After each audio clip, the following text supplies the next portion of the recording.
Good morning students. कल हमने रासायनिक अपक्षय के विषय में चर्चा की। अपक्षय के जो प्रकार हम पढ़ रहे थे उसमें सर्वप्रथम हमने रासायनिक अपक्षय पढ़ा, किस प्रकार से ऑक्सीजन, कार्बन डाइऑक्साइड, हाइड्रोजन इत्यादि जल में घुलकर चट्टानों में विभिन्न प्रकार से केमिकल प्रोसेसेस, रासायनिक प्रक्रियाएं करती है जिससे चट्टानें अपने स्थान पर टूटने लगती है। ठीक है, तो रासायनिक अपक्षय के विषय में हमने विस्तार से कल चर्चा कर ली। आज हम अपक्षय के प्रकार भौतिक अपक्षय के विषय में हम पढ़ेंगे। भौतिक अपक्षय या हम कह सकते हैं इसे यांत्रिक अपक्षय कह सकते हैं। ठीक है, भौतिक अपक्षय के लिए मुख्यतः जिम्मेदार जो तापमान, दाब और वर्षा का जल माना जाता है। ठीक है, तापमान, दाब और वर्षा जल की हम बात कर सकते हैं या पाले की तुषार की हम बात कर सकते हैं। ये जिम्मेदार माना जाता है, चट्टानें अपने स्थान पर टूटने लगती है। और इसमें मुख्यतः हम बात करें कि गुरुत्वाकर्षण बल, तापमान में जो विभिन्न प्रकार से परिवर्तन होता है, शुष्कन व आर्द्रन चक्रण से नियंत्रित जल का दबाव। ठीक, इस प्रकार से शुष्कता आती है या आर्द्रता ज्यादा वर्षा होती है। ठीक है, तो इस प्रकार शुष्कन आर्द्रन चक्रों से जो नियंत्रित जल का दबाव है वो कम अधिक होता रहता है और चट्टानों पर इस प्रकार से प्रभाव पड़ता है और चट्टानें अपने स्थान पर टूटने लगती है। और गुरुत्वाकर्षण बल, तापमान में परिवर्तन, शुष्कन व आर्द्रन चक्रों से नियंत्रित जल के दबाव के कारण जब चट्टानों में परिवर्तन आता है, चट्टानें अपने स्थान पर टूटने लगती है, उसे ही हम किस श्रेणी में रखते हैं ना, भौतिक अपक्षय की श्रेणी में क्या कहते हैं ना, भौतिक अपक्षय हम कहते हैं।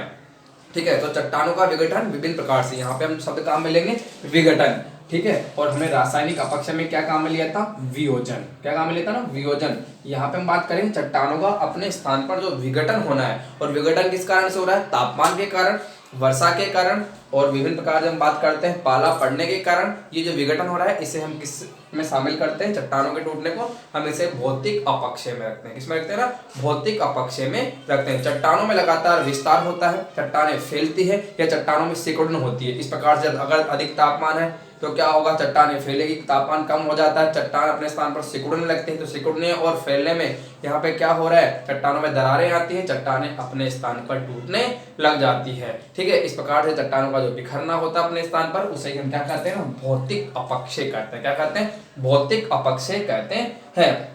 अब भौतिक अपक्षय के प्रकारों की हम बात करें, ठीक है, कि भौतिक अपक्षय को हम किस प्रकार से पढ़ सकते हैं, तो भौतिक अपक्षय को हम भार विहीनीकरण विस्तारण, जिसे हम दाब मोचन कहते हैं कि दाब का कम होना, ठीक है, तापमान में परिवर्तन व विस्तारण के माध्यम से, हिमकर्ण पिघलन व तुषार वेंजिंग और लवण अपक्षय व जल के कारण सेल विखंडन।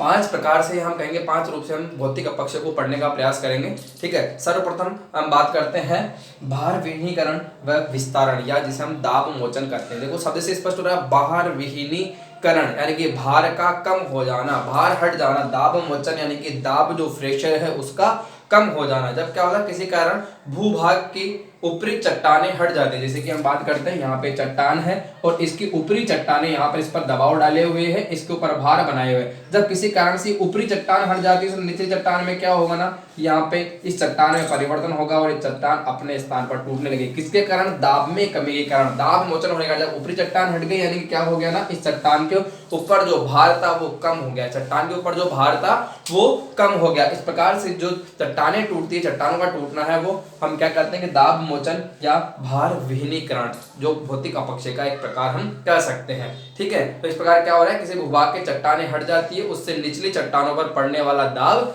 कम हो जाता है। ऊपरी चट्टान हटने से निचली चट्टानों पर पड़ने वाला दाब क्या हो जाता है, कम हो जाता है और चट्टान में क्या पड़ने लग जाती है, दरारें पड़ने लग जाती है, यानी कि चट्टान अपने स्थान पर टूटने लगती है। इस प्रकार जो अपक्षय होता है इसे हम क्या कहते हैं, भार विहीनीकरण व विस्तारण या दाब मोचन की श्रेणी में रखते हैं। दाब का कम होना या भार का कम होना, तो किसी कारण जब चट्टान के ऊपर जो चट्टान है, ठीक है, ये जो भूभाग है इसके ऊपर जो चट्टान है, ये ऊपरी जो भार है उसके हट जाने से या ऊपरी भार के हट जाने से क्या होगा, यहाँ पे जो दाब बना हुआ था उसमें कमी आती है और दाब कम होने से चट्टान टूटने लग जाती है।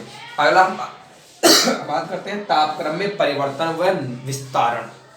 तापक्रम में परिवर्तन व निस्तारण की हम चर्चा करते हैं। किस प्रकार से तापमान में परिवर्तन होता है और तापमान में परिवर्तन, जैसे कि हम बात करते हैं, अगर अधिक तापमान है तो चट्टान क्या होने लगती है, तापमान अधिक है तो चट्टान फैलने लगती है और तापमान में कमी आती है तो चट्टान क्या करने लग जाती है, सिकुड़ने लग जाती है। इस प्रकार से जो फैलाव होता है या सिकुड़न होती है, फैलाव होता है, सिकुड़न होती है, इस क्रम में क्या हुआ, चट्टानों में चटकने दरारें पड़ने लगती है और चट्टान अपने स्थान पर टूटने लगती है। इस प्रकार से तापमान में परिवर्तन भी चट्टानों के भौतिक अपक्षय के लिए जिम्मेदार माना जाता है। तो दिन में सूर्य की गर्मी अधिक होती है जिससे चट्टानें क्या हो जाती है ना, गर्म हो जाती है। रात्रि में क्या हो जाता है, तापमान कम हो जाता है जिससे शिलाएं सिकुड़ने लग जाती है, उनका आयतन कम हो जाता है और बार बार फैलने और सिकुड़ने से क्या हो जाएगा, चट्टान ढीली पड़ जाएगी, उसमें दरारें पड़ने लग जाती है और अपने स्थान पर चट्टानें टूटने लगती है, जिसे हम क्या कहेंगे कि चट्टानों को अपने स्थान पर टूटना भौतिक अपक्षय।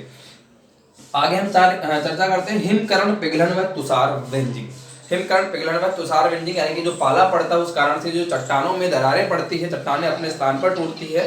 ठीक है, यहाँ पे हम बात करें कि शीतोष्ण प्रदेशों में चट्टानों की संधियों और दरारों में इस प्रकार से हम बात करते हैं कि ये चट्टानें शीतोष्ण प्रदेशों की यहाँ इनकी संधियों और दरारों में क्या होगा, रात्रि के समय ओस के कण यानी कि तुषार के कण क्या हो जाएंगे ना, इन संधियों में रुक जाएंगे। यहाँ बात करते हैं कि संधियों दरारों में भरा पानी रात्रि में ठंड पड़ने से जम जाता है, जिससे उसका आयतन बढ़ जाता है। जब भी पानी जमता है, पानी के जमने से क्या हो जाता है, उसका आयतन बढ़ जाता है। तो इस प्रकार से दिन में यहाँ पे पानी है, जैसे रात्रि का समय होता है ये पानी जम जाता है। ठीक है, हिमकरण की हम बात कर सकते हैं, इस प्रकार से ये क्या हो जाता है, बर्फ का हम कहेंगे कि हिम यहाँ पे जम जाता है। हिमकरण क्या होना, बर्फ का जमना, पिघलन यानी किसका, पिघलना। दिन में क्या होगा, फिर ये पिघलेगा। ठीक है, पिघलेगा तो क्या हो जाएगा, इसके आयतन में वृद्धि हो जाती है और जल के आयतन में बढ़ जाने से यहाँ पे दरारें क्या होने लगती है, चौड़ी होने लगती है और दिन में पुनः सिकुड़ जाती है। इस प्रकार दरारें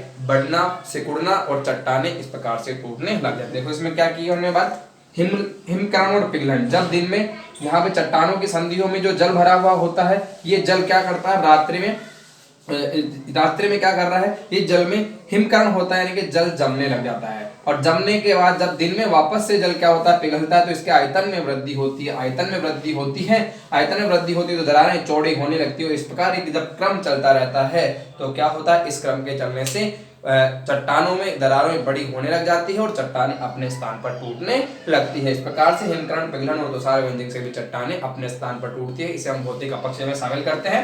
फिर हम लवण अपक्षय की चर्चा करते हैं। लवण अपक्षय, चट्टानों में वर्षा का जल प्रवेश करता है तो विघटन प्रारंभ हो जाता है, जल एवं मिट्टी का घोल साथ साथ प्रवेश कर जाता है। अब देखो चट्टानों की हम बात करें, चट्टानों के जो रंध्र हैं, यहाँ पे क्या होता है, जल के साथ साथ यहाँ पे जो दरारें हैं उसमें जल भी प्रवेश करेगा और मिट्टी भी प्रवेश करेगी, है ना। जल और मिट्टी की चट्टानों में जब पानी बरसता है, ठीक, उसमें मिट्टी घुल जाती है तो कहाँ पे, जल के साथ मिलकर मिट्टी इन दरारों में प्रवेश करती है। ठीक है, और फिर क्या होता है, लास्ट से जल सूख जाता है और नमक के द्रव्य बन जाते हैं। जब जल में लवणता की मात्रा होती है, ये जल सूख जाता है और यहाँ पे क्या बन जाते हैं, नमक के द्रव्य बन जाते हैं। ठीक है, और इस प्रकार से उसका आयतन बढ़ जाता है और चट्टानों पर दबाव पड़ता है और चट्टानें टूटने लगती है। सिंपल सी बात है। देखो यहाँ पे क्या हो रहा है ना, ये चट्टान है, यहाँ पे चट्टानों में दरारें हैं हल्की हल्की। अब यहाँ पे जब जल बरसता है, पानी बरसता है, तो मिट्टी इसके साथ घुलकर कहाँ पे चली जाती है, चट्टानों में चली जाती है, इनके रंध्रों में चली जाती है और फिर जैसे ही हम कहेंगे चट्टानें सूखने लगती है, यहाँ पे रवे बनने लगते हैं और इस प्रकार से इन चट्टानों का आयतन रवे बनने से बढ़ जाता है और चट्टानों पर दबाव पड़ता है, चट्टानें अपने स्थान पर टूटने लगती है। इसे हम किसमें शामिल करते हैं ना, लवण अपक्षय में शामिल करते हैं। लवण अपक्षय एक भौतिक अपक्षय का प्रकार है, चट्टानें अपने स्थान पर टूट रही है। और जल के कारण शैल विखंडन, जल के कारण तो हमें पता है कि जल किस प्रकार से शैलों को विखंडित कर देता है। ठीक है, गर्म प्रदेशों में सूर्य की गर्मी से तपती हुई शिला पर, देखो अब यहाँ पे हम बात करते हैं कि ये चट्टान है, अब ये गर्म क्षेत्र है। अब इस गर्म क्षेत्र में क्या हो रहा है, चट्टान की हम बात करते हैं, चट्टान गर्म है। अब ये गर्म चट्टान पर जब पानी गिरता है, वर्षा होती है, देखो बिल्कुल तापमान इसका बहुत अधिक है और तुरंत यहाँ पे क्या हो रहा है, जब बारिश होती है, वर्षा का जल यहाँ पे गिरता है, जब गर्म पर वर्षा का जल गिरता है तो शिलाएं अचानक क्या हो जाती है, चटकने लगती है, यहाँ पे दरारें पड़ने लग जाती है और यही क्रम लगातार रहने से शिलाओं में दरारें पड़ती है और चट्टानें अपने स्थान पर टूटती है। देखो जल के कारण हमने शैल खंडन की चर्चा की कि चट्टान है, अब गर्म चट्टान है, अब गर्म चट्टान पर जब वर्षा का जल गिरता है तो यहाँ पे चटकने पड़ती है और चट्टानें अपने स्थान पर टूटने लग जाती है। इसे हम क्या कहते हैं, जल के कारण शैल विखंडन। क्या कहते हैं ना, जल के कारण शैल विखंडन। इस प्रकार से हमने भौतिक अपक्षय की चर्चा की। भौतिक अपक्षय, ठीक है, भौतिक अपक्षय चट्टानों का अपने स्थान पर तापमान वर्षा इत्यादि विभिन्न कारकों के कारण अपने स्थान पर टूटना क्या कहलाता है, भौतिक अपक्षय कहलाता है। चट्टानों का अपने स्थान पर टूटना, वो भी किस कारण से, भौतिक कारकों के कारण से। हमने भार विहीनीकरण, तापमान में परिवर्तन, हिमकरण, लवण अपक्षय, जल के कारण शैलों के विखंडन, इस प्रकार से तापमान जो भौतिक अपक्षय उसके प्रकारों को पढ़ा है।